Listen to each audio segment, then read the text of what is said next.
female colleague at the firm confessed her feelings for Caleb Jensen, and ever since, the CEO, Ethan Hayes, had been watching him with a hawk's intensity. Ethan felt it necessary to remind Caleb, his voice tight, that his considerable charm needed to be dialed back. He stated plainly that the office was a place for work, not for kindling romances. He issued a final, sharp that any involvement in an office relationship would be grounds for immediate dismissal. Caleb looked at the agitated man before him, a profound weariness settling deep in his bones. Ethan had no idea that Caleb was gay, nor that he had been secretly in love with him for 3 years. It had started on a snow-swept night 3 years ago, when Ethan had found him with nowhere to go and offered him not just shelter, but a job. From that moment, Caleb's affection for him had grown like a wild, untamable thing. But he never dared to tell Ethan. Ethan was straight, with a clear discomfort around same-sex relationships. Caleb remembered an evening 2 years prior, watching a prestige drama in Ethan's penthouse. When a gay couple appeared on screen, Ethan's face had contorted in distaste. He had wondered aloud how two men could kiss without feeling disgusted. Sitting on the plush leather sofa, Caleb had watched the revulsion on Ethan's face and quietly murmured his agreement, questioning it as well. He couldn't let Ethan see his true feelings, terrified of being seen as repulsive. So he mirrored Ethan's sentiments, burying his own heart. He knew Ethan's current outburst wasn't jealousy. He didn't love him. He was simply a pragmatist who believed office romances torpedoed productivity. Normally, Caleb would have apologized immediately and handled the situation with Nicole swiftly. He couldn't bear the thought of leaving Ethan, even if it meant remaining just an employee, a friend. At least then, he was close. But things had changed. He had learned that morning that Ethan's father, the old patriarch, was already arranging meetings with suitable young women. Ethan was 28. It was time for him to build a family. Caleb's continued presence felt wrong. He knew himself too well. He was like his father, a man defined by obsession, pathology, and a terrifying intensity. Those were the true colors hidden beneath his polite, gentle exterior. If he stayed, if he had to watch Ethan with a wife, basking in their shared affection, he was certain the jealousy would fester into something monstrous, something unforgivable. Ethan's voice cut through his thoughts, asking what he was thinking about, why he wore such a look of discontent. Caleb raised his eyes, tracing the familiar lines of Ethan's face one last time, a final decision solidifying within him. He informed his boss that he was resigning. The sleek corner office fell silent. Ethan asked him to repeat what he had just said, his voice laced with disbelief. Caleb said it again, evenly, that he was quitting. Ethan's gaze sharpened, his brow furrowed into a deep line. He accused Caleb of using his resignation as a threat because he'd forbidden a relationship with Nicole. There was a dangerous edge to his voice, and Caleb felt that if he agreed, Ethan might actually throttle him. After a moment's thought, Caleb claimed that his personal philosophy no longer aligned with the company's direction. Ethan cut him off with a curse, telling him to spare him the corporate nonsense. He ordered Caleb back to work and declared the matter closed. Caleb tried to speak again, but Ethan had already lost his patience, summoning his assistant to escort Caleb out. Outside the office, he saw Nicole looking at him with a guilty expression. He offered her a small, reassuring smile before returning to his desk. Nicole didn't actually like him. She was a plant, placed in the company by Ethan's father. Her little performance was merely an instruction from the old man, a test to gauge Ethan's feelings for Caleb. And to an outsider, it was an understandable question. Ethan's treatment of him was unusually kind. Caleb had been on his own since he was 15, working odd jobs to survive. He was just 18 when he met Ethan. The owner of the small diner where he worked had vanished with the payroll, leaving Caleb with $55.38 to his name. Rent was due, and he had been sitting on a curb, debating whether to spend his last dollars on a burger before finding a bridge, or just buy a bottle of drain cleaner. As he contemplated the end, Ethan appeared. Caleb never understood why he'd so readily taken a complete stranger home, but from that day on, Caleb became his project, his friend. Ethan taught him everything: how to knot a tie, how to wear a suit, how to navigate the shark-infested waters of high society. And even after Caleb was polished and presentable, Ethan remained protective, creating a low-stress, high-paying position for him at his own company. He had taken a stray, meant to scurry in the shadows, and dressed him in cashmere. For a while, Caleb almost forgot what he was. He was just glad Ethan never dug into his past. If he had, he would never have kept him. That afternoon, Nicole was transferred to the Chicago branch. As for Caleb, his desk was moved directly into Ethan's office. Despite sharing the vast, sunlit space, Ethan refused to speak a single word to him, relaying all messages through his assistant, Leo. Leo made the trip across the office what felt like 100 times a day, his professional aura slowly being eroded by the sheer weight of a working man's resentment. Leo's voice, flat with exhaustion, relayed the president's inquiry about his lunch plans. Caleb turned to look at Ethan, who was pretending to be absorbed in a file, and replied that it wasn't necessary, as he had an engagement. A file slapped down on the desk with a loud crack. Ethan strode toward him, his face a thundercloud.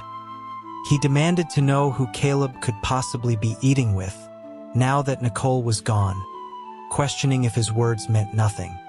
Caleb calmly explained that Mr. Hayes Sr.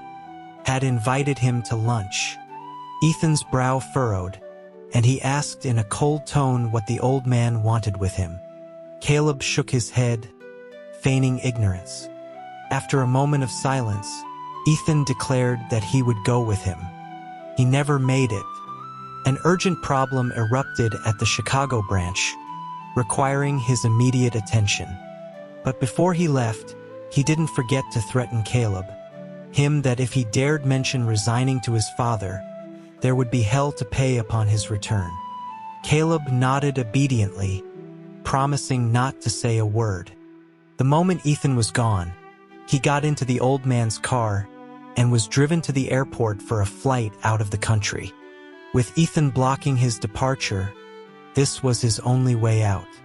He spent 3 days in a romantic little town in Tuscany. On the evening of the 4th day, as he was about to step out for a walk, a burlap sack was thrown over his head. Before he could even shout, his mouth was sealed with duct tape. A group of men bound him to a bed, then left as quickly as they had appeared. A long time passed before he heard footsteps again. A single person this time, the tread steady and powerful. The man sat on the edge of the bed without haste, the back of his hand brushing against Caleb's cheek. Caleb struggled violently, his muffled cries turning into desperate grunts. The next second, the sack was ripped from his head. As light flooded his vision, he saw Ethan, his face ashen with rage. A knowing, dangerous smile played on his lips as he tore the tape from Caleb's mouth. He said slowly that Caleb had a lot of nerve daring to run away. Caleb countered that he had only been told not to mention resignation to his father, not that he couldn't leave. Ethan let out a humorless laugh. He grabbed Caleb's face, his voice venomous, and dared him to say one more smart-mouthed thing. Caleb wisely chose silence. Seeing him submit did little to quell Ethan's fury. He stared down at him, his tone unreadable, and asked if Caleb knew what day it had been, the day he left. It was only then that Caleb remembered with a jolt. It was Ethan's birthday. In his frantic rush to escape, he had completely forgotten. In previous years, he had always prepared a thoughtful gift. This year, not only was there no gift, but he hadn't even remembered until now. No wonder Ethan was so furious. Acknowledging his fault, he apologized and offered to get him a belated birthday present. Ethan didn't answer. His calloused hand drifted over Caleb's throat, a feather-light touch that sent a shiver down his spine. After a long moment, he spoke, his voice laced with a dark meaning. He didn't need one. He already had the gift he wanted.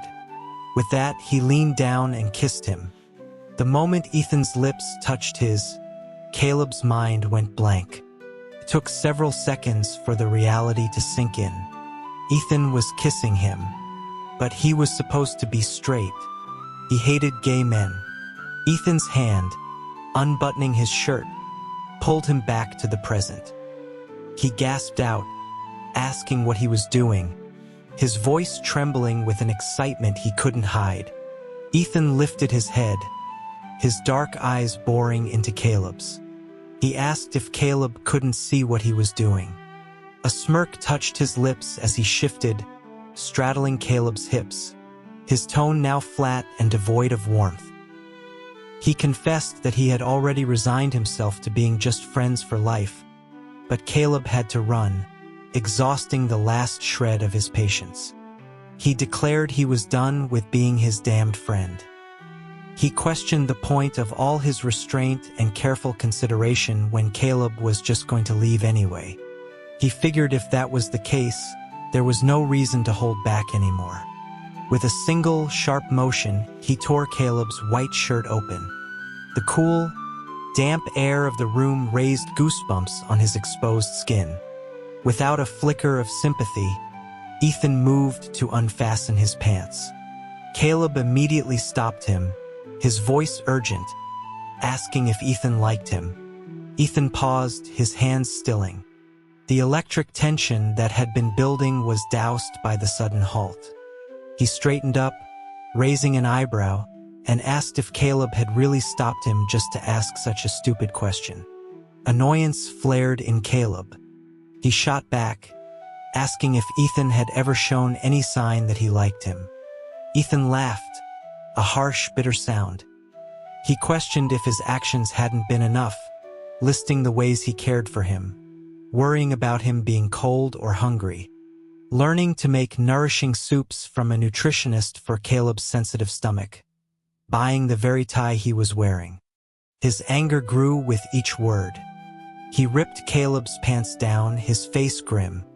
He pointed out that even the boxer briefs he was wearing were ones he had personally selected, pure cotton, breathable, chosen after comparing several styles just to ensure his comfort.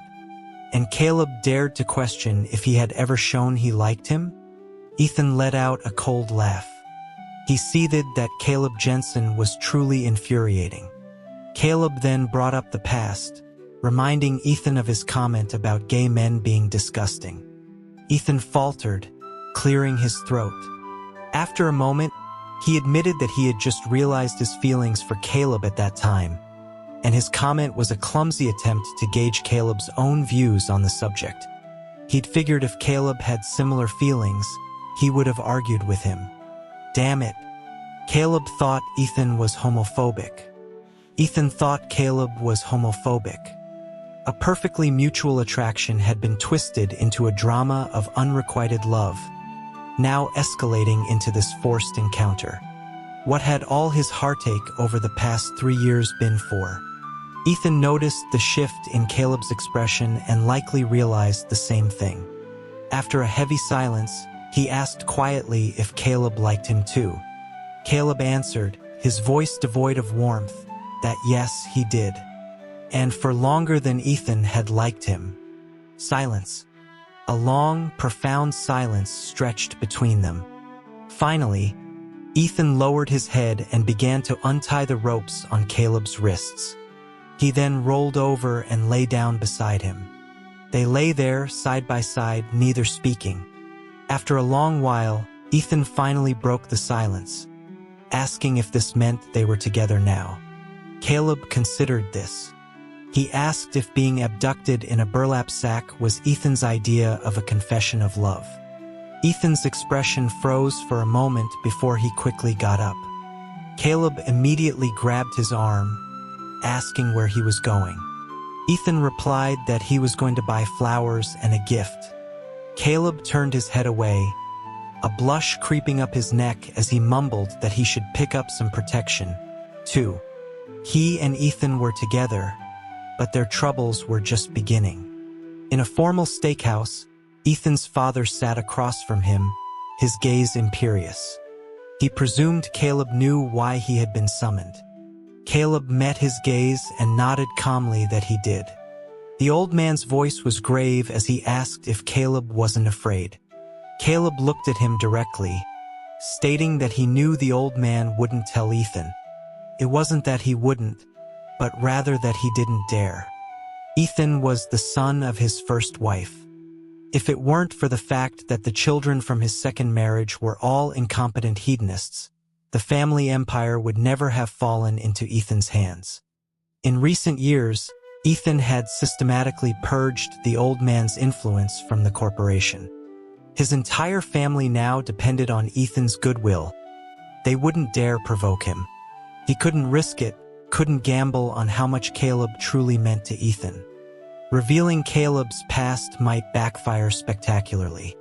So, his only option was to threaten Caleb, hoping he would be sensible enough to walk away.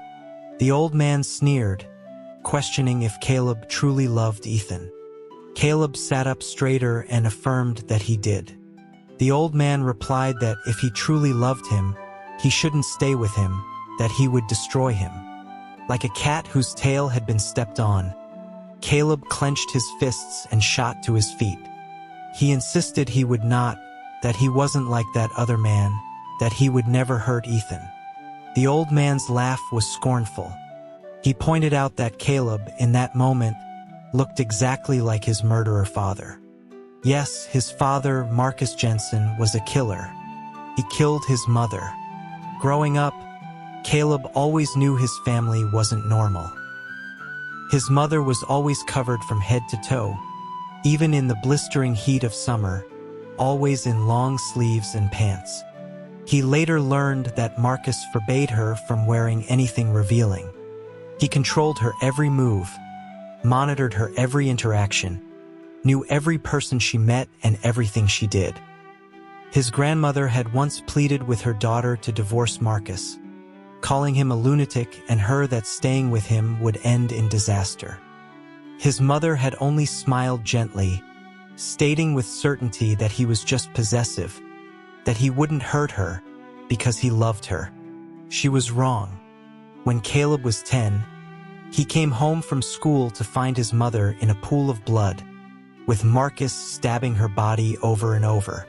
Warm blood splattered onto his face. He heard his father whisper that now that she was dead, she would love him forever.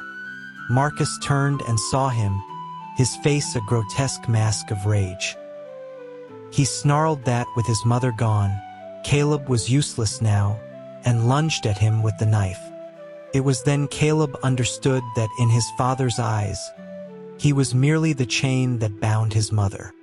But his father never knew the real chain was her love for him. Propelled by a primal need to survive, Caleb threw open the door and ran, screaming for help. He pulled out the utility knife from his art class supplies and, using his small size to his advantage, plunged it into Marcus's abdomen. Marcus collapsed, clutching his stomach in agony. Sweat poured down his face, but he still gripped the knife, struggling to get up. Terrified, Caleb stabbed him again and again, his movements a horrifying echo of what he had just witnessed. Neighbors heard the commotion and called the police. Because he was a minor and it was ruled self-defense, Caleb faced no charges. Marcus was sentenced to death for murder with extreme cruelty. His paternal grandparents begged him to sign a plea for leniency, which he refused. They hated him for it. His maternal grandparents, terrified of the madman's blood that flowed in his veins, refused to take him in. One by one, fearing legal repercussions, his relatives fled the country. After that, he lived on community assistance until he was 15. Then he met Ethan. He was convinced he wasn't Marcus. At least half of him was his mother. He would not hurt Ethan. Like his mother, he too had made a losing bet. After the unpleasant meeting, the old man left them alone. They had a good year together with no issues, until today. That morning, Ethan had said there was an emergency at the branch office and rushed out before breakfast. At noon, an anonymous number sent him a photo of Ethan sitting in a restaurant with a woman. In the picture, Ethan was smiling brightly, a smile that Caleb once thought was reserved only for him. His mind became a chaotic mess. A sliver of reason told him to trust Ethan, that he wasn't that kind of person. But he couldn't stop the paranoid thoughts from swarming. Finally, he couldn't take it anymore and called him. Ethan answered instantly, his cool voice coming through the line, asking what was wrong. Caleb said he missed him and asked when he would be back. Ethan chuckled, promising to return as soon as he could. Caleb pressed, asking if the work issue was that complicated.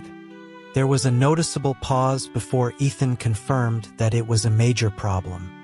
Caleb's hand started to tremble, but he kept his voice steady as he asked if he had eaten yet. Visibly relieved that Caleb had dropped the subject of work, Ethan said he was eating now. Caleb asked if he was alone. Ethan confirmed he was eating in the company cafeteria. After hanging up, Caleb sat in the living room, stunned, for a very long time. Ethan had lied to him. If it was just a colleague, there would be no reason to hide it. His mind uncontrollably jumped to the worst conclusion. Ethan had fallen for someone else. He didn't want him anymore. He no longer belonged to him. A colossal sense of dread enveloped him. He felt an invisible force squeezing his throat, making it impossible to breathe, to speak. A voice echoed in his head, whispering that if Ethan were dead, he would love him forever. He would never be taken by someone else. He would belong to Caleb for eternity. All he had to do was die. The next thing he knew, he was holding a chef's knife. In a flash, he saw his father's blood-soaked face, a mocking smile on his lips. He heard him say, "See, you still have my blood in you. You're just like me." The knife clattered to the floor. Drenched in a cold sweat, he realized with horror that he had genuinely considered killing Ethan. Ethan returned on the afternoon of the third day. He walked in the door and immediately pulled Caleb into his arms, saying happily how much he'd missed him. Caleb gently pushed him away, stating coolly that he was going out for a bit. Ethan seemed to sense his coldness, his expression turning hurt. He asked if he had done something wrong, noting that Caleb seemed unhappy. Caleb didn't answer, simply sidestepped him and left the apartment. They fell back into a cold war, until one day after work, Ethan took him somewhere. It was only then that Caleb learned what Ethan had been doing for those few days. Preparing a proposal. The woman in the photo was the jewelry designer for the ring. Ethan knelt on one knee, his eyes red-rimmed. He asked, "Caleb, will you marry me?" His hand was trembling. He was clearly nervous. Caleb supposed his own recent coldness had left Ethan unsure. He looked around at the assembled crowd, Ethan's closest friends, colleagues from the firm, and a few mutual acquaintances. After a moment of thought, he took the ring and said yes. Ethan was ecstatic, but Caleb felt as if a heavy stone was lodged in his chest, making it hard to breathe. He and Ethan had reached the end of the road. He didn't trust him. When he suspected infidelity, his first instinct had been to kill him and then himself. He didn't even have the courage to confirm his suspicions. even though a simple private investigator could have cleared it up. He was afraid of the truth, whether it was real or imagined. In the end, it didn't matter. What mattered was that he had truly entertained the thought of killing Ethan. On the way home, he toyed with the ring on his finger and, without any, said they should break up. The car screeched to a sudden halt. Ethan's smile vanished. He whipped his head around, his brow locked in a tight frown, and demanded to know what Caleb had just said. Caleb looked at him and repeated seriously that he said they should break up. Ethan didn't understand. When he spoke again, his voice held a barely perceptible tremor. He reminded Caleb that he had just accepted his proposal. Caleb's expression was impassive. He explained that with so many people watching, it would have been difficult to refuse, and this way they could both save face. Ethan ran a hand through his hair in frustration, tears streaming down his face. He asked why. Forcing down the stabbing pain in his own heart, Caleb replied that he was tired of him. Ethan didn't believe him. He wiped at his tears with the back of his hand and said coldly that Caleb couldn't just discard him like this. He declared that he had chosen Caleb, and he wasn't going to let him go. Ethan refused to accept the breakup, so Caleb was forced to resort to his own methods. He stopped going to work, spending his nights in clubs and bars, surrounding himself with a rotating cast of flirtatious strangers. Every night, Ethan would show up to drag him home, his face dark enough to curdle milk. But the next day, Caleb would be right back out, lost in the neon and noise. He tried running, but it was useless. Ethan always found him. He had to make Ethan give up on his own. Torn between running his company and keeping Caleb under surveillance, Ethan was stretched thin. The breaking point came one night when Caleb, in front of him, allowed a young man to kiss him on the cheek. Ethan finally snapped. He locked Caleb in their penthouse, forbidding him from leaving. He declared that if Caleb couldn't behave, he would just have to stay home, where Ethan was the only one he needed. Hearing those words, Caleb froze. Took him a few seconds to realize what was happening. He was turning Ethan into his father. His heart twisted in agony, as if a knife was being turned inside it. He was only trying not to hurt Ethan, but this situation was torturing them both. He watched Ethan grow more exhausted and haggard each day, but he saw no other way out. From the moment he had picked up that knife, he knew that one day he would kill Ethan, just as his father had killed his mother. Ethan was such a good person. He didn't deserve that fate. He couldn't die at the hands of someone as broken as him. He deserved someone better. Perhaps the only way to stop this tragedy was for him to die. He should have died long ago. That snowy night, Ethan never should have saved him. If he had died then, Ethan wouldn't be in so much pain now. With that thought, he slowly opened a drawer and took out the blade from a safety razor. He awoke in a hospital, surrounded by a world of white. Ethan's bloodshot eyes were a stark contrast. He didn't speak, just fed Caleb spoonful after spoonful of broth. The broth was salty, seasoned with his tears. After the bowl was empty, Ethan finally spoke. He asked if Caleb disliked him that much, so much that he would rather die than be with him. He looked up, 2 tracks of tears carving paths down his face. He pleaded with him, asking if there was no way for him to love him again. He begged him to just try a little harder. Tears flowed from Caleb's own eyes like a broken dam. He didn't want this, but he couldn't. He forced himself to say the words, telling Ethan that he couldn't love him anymore. Ethan buried his face in Caleb's uninjured hand, his hot tears scalding his skin. Finally, when the tears subsided, he looked up and said he could let him go. But Caleb had to promise to take care of himself, not to make him worry. He asked him to call once a year, just so he would know he was still alive. Caleb looked at him quietly, a faint smile on his lips as he agreed. He spent 3 months in the hospital. The scars on his wrist had long since healed, but Ethan kept insisting they wait and see, just a little longer. Caleb knew he was just stalling, unable to let him go.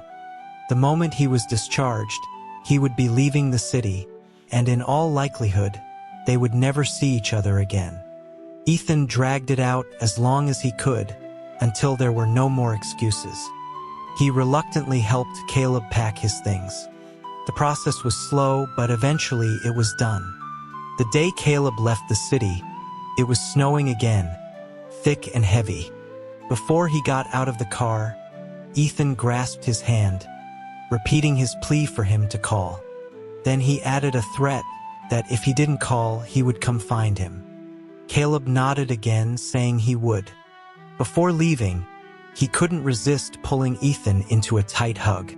He thanked him for saving him, for teaching him what love was, and for being willing to let him go. After leaving Ethan, his condition worsened. Insomnia, anxiety, auditory hallucinations, and even episodes of unconscious self-harm. The third time he cut his wrist, Ethan's voice echoed in his mind, telling him to take care of himself. He immediately took a taxi to a clinic and checked himself into a psychiatric hospital. Ethan didn't know. In the years he was gone, his only lifeline was the annual call he made to him on New Year's Eve. The first year, he started crying the moment he heard Ethan's voice. He tried to stifle his sobs, but Ethan must have thought he didn't want to talk. He said Happy New Year and hung up. The second year, he prepared himself mentally before dialing. It was an improvement. He didn't cry immediately, but it wasn't much better. Ethan was the same, his own voice trembling as they spoke. They talked for a long time. Finally, he asked cautiously if Caleb had started to love him again this year. That one question shattered Caleb's composure. Ethan still thought he had left because he'd fallen out of love. He couldn't explain. His illness was incurable. So he lied against his conscience, telling him no. He could hear the disappointment on the other end, but Ethan quickly rallied, laughing it off and saying there was always next year. The third year, as he was on the phone with him, a nurse pushed the door open and called out that the doctor had prescribed an extra medication for bed 7, reminding him to take it before sleep. Her voice was loud enough for Ethan to hear. He immediately grew tense, his voice laced with panic as he asked what medicine, what was wrong with him. Caleb could feel his alarm even through the phone. He quickly lied, claiming he'd had a minor surgery for appendicitis a few days ago and would be out soon. There was a long silence on the other end. Finally, Ethan asked if he could come visit. A visit would expose everything. Caleb hardened his heart and refused. Ethan said nothing, and the atmosphere turned cold. It was he who broke the silence again, telling Caleb to get some rest before hanging up. After all this time, Ethan must be getting tired of it. Repeated rejections, countless denials of love. He had to be close to giving up. This year, his final words weren't, "Caleb, I still love you so much," but a simple "get some rest." It was for the best. Once Ethan stopped loving him, he wouldn't have to make these calls anymore. He could finally end his suffering without any guilt. Living was so damn tiring. He was woken up in the middle of the night by a searing heat. A scorching body was pressed against his back. His first thought was that his senses had become so dulled, he hadn't even noticed someone sleeping next to him. His second was to wonder who it was. He tried to push the person away, but as soon as he moved, the arm around his waist tightened. Ethan's deep voice, thick with exhaustion, rumbled behind him, telling him not to move, to let him sleep a little longer. Not long after, his breathing evened out again. He must have flown over immediately after their call. Caleb could still remember hearing the bark of their dog, Peanut, in the background. For Ethan to have found this place meant he had investigated him before coming. He knew everything. He knew his father was a murderer and that Caleb had killed him. He could probably guess the real reason he had left. The realization sent a chill through him, as if he'd been plunged into ice water. He didn't know when he fell asleep. When he woke again, Ethan was gone. Just as he was starting to wonder if it had all been a hallucination, he reappeared carrying breakfast. Caleb expected questions, an interrogation, but Ethan said nothing. He just handed him a bagel with a neutral expression and started eating his own. Caleb could tell he was angry. Ever since they got together, Ethan had never used his full name. Not even during the worst of their breakup. Caleb was lost in thought, his anxiety mounting, but Ethan seemed to be deliberately tormenting him with his silence. He chatted amiably with the patient in the next bed, with the doctors and nurses, with everyone but Caleb. He couldn't stand the cold shoulder any longer. He begged Ethan to just say something to him, please.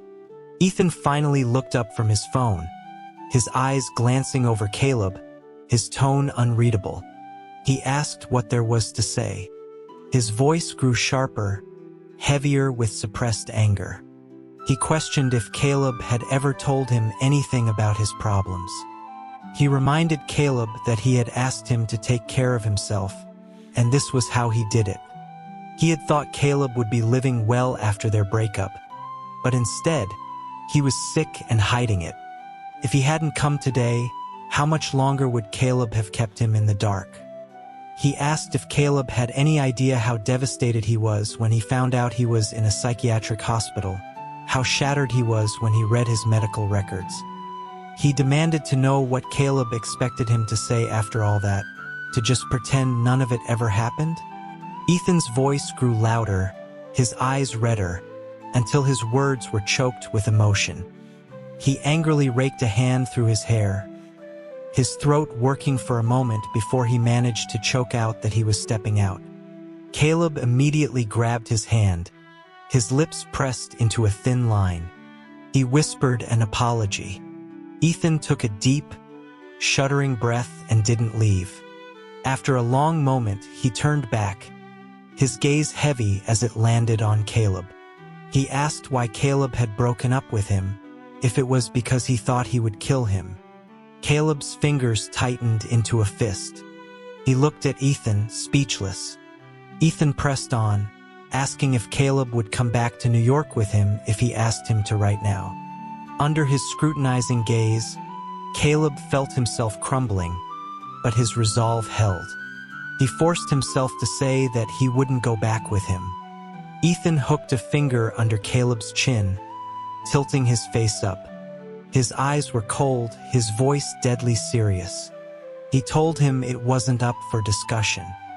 He let go and immediately started making a call, instructing his assistant to book a flight for Caleb Jensen. A knot of panic formed in Caleb's stomach. He jumped up and tried to snatch the phone. Ethan effortlessly pushed him back onto the bed, his expression grim. He asked what Caleb thought he was doing, scoffing at the idea that Caleb, with his slight frame, could possibly kill him. A single tear fell from Ethan's eye, landing squarely in Caleb's. He stopped struggling. Ethan stared at him, enunciating each word with brutal clarity. Caleb, I'm never letting you go again. Don't you ever think you can get rid of me? Looking at his desperate, all-or-nothing expression, Caleb cried out in frustration, telling Ethan not to be a fool. Ethan ignored him. He forcibly brought him back to New York, even taking him to the office every day. Wherever he went, Caleb went with him under his constant, watchful eye. Finally, Caleb snapped. He pushed Ethan into the private lounge, his hand closing around his throat. He demanded to know if Ethan was deaf to his S, reminding him again that he could kill him, and yet he insisted on keeping him close.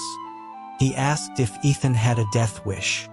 Ethan contemptuously brushed his hand away, remarking that if he was serious about killing him, he should at least use a knife. He added that, as it was, he might mistake this for a form of foreplay. With that, he pulled Caleb down onto the lounge sofa, completely unfazed by his threats. Furious, Caleb jabbed him with his elbow, telling him to stop playing dead. Ethan slowly opened his eyes, his voice gentle. He asked what Caleb wanted him to do. Caleb told him to let him go. Ethan laughed coldly, telling him to dream on. Caleb's voice cracked.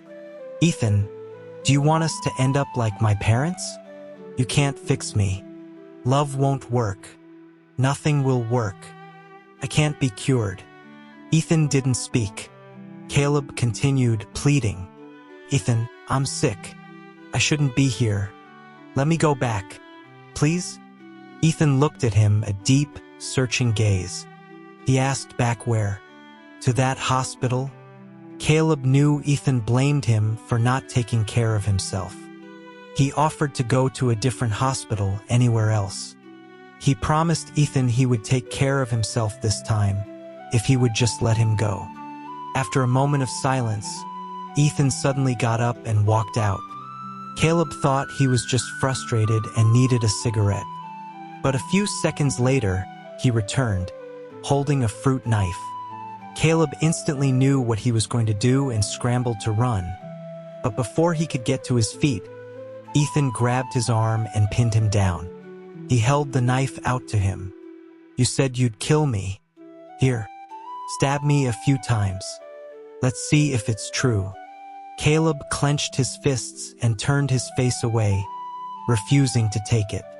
Ethan grew angry, forcefully trying to press the knife into his hand. Caleb cried out, "Don't." Ethan's hand stopped. He sneered, "You're always screaming about how you'll kill me. Why can't you even hold the knife?" Ignoring his taunts, Caleb stared blankly at the nightstand. Ethan wouldn't let him escape. He grabbed his face with one hand, his voice a low growl. "Caleb, you want to leave? Fine. I'll give you a chance. If you stab me just once today, I'll let you go immediately. How about it?" "You're insane," Caleb breathed. Ethan didn't even raise an eyebrow, his demeanor eerily calm. "Caleb, I went insane a long time ago. I can't stand the thought of you hurting yourself somewhere I can't see. When I found you, you were just a shadow of yourself. How can you expect me to just let you go?" He leaned down, his lips brushing Caleb's in a soft kiss. "Caleb, I'm not your mother, and you are not your father. We will not end up like them." Caleb looked up at him, biting his lip and shaking his head. He choked out that Ethan didn't understand. "Any little thing you do, my mind blows it out of proportion.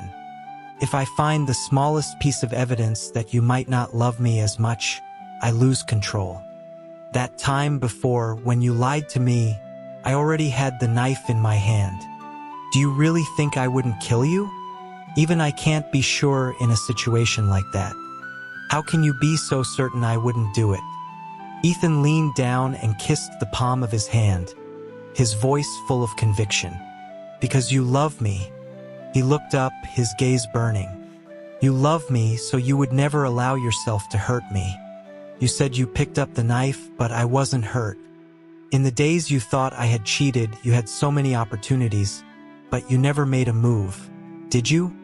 I practically raised you for 3 years. You think I don't know who you are? Stop telling me you'll kill me, or hurt me, or leave. If you say it again, you can find out what it feels like to be too exhausted to speak." He gently smoothed back the hair from Caleb's forehead, his tone peaceful. "Caleb, I've been very gentle with you, always going at your pace. Don't provoke me again. My way, you couldn't handle it." A strange chill ran down Caleb's spine. He wanted to argue more, but Ethan just raised an eyebrow, watching him expectantly. He didn't dare test him. He could barely handle Ethan's usual pace. He couldn't imagine what would happen if he really let loose. Ethan was satisfied that he had stopped talking about leaving. The bastard. He had pretended not to know Caleb's plan, watched him buy a ticket, pack his bags, and then, on the very day he was supposed to leave, he took him abroad for treatment. On the plane, Caleb demanded to know if he had known all along. Ethan just shrugged, a defiant look on his face as he admitted he had. Caleb was furious. He told Ethan that he was a patient, that he couldn't be treated this way. Ethan soothed him with a gentle voice, calling him his little patient and telling him to close his eyes and rest, promising to wake him when they arrived. He spoke with the world-renowned psychology professor for a long time. Afterwards, the professor said something to Ethan that Caleb didn't hear. When he asked Ethan about it, he just looked at him, his gaze soft, and said that the doctor believed his condition was treatable. From then on, he received monthly shipments of medication from abroad and had a checkup with the doctor every 3 months. To his surprise, his condition actually improved. He always believed it was the doctor who had cured him. It wasn't until much later, one day long after he could no longer stand on his own. Long after Ethan had passed away peacefully at a ripe old age, that he found out the truth. Their adopted son, while sorting through Ethan's belongings, found a yellowed medical file. It was only then that Caleb learned Ethan had been lying to him all along. He had lied for 70 years. His eyes welled with tears, his voice thick with emotion. That fool. Was he really not afraid to die?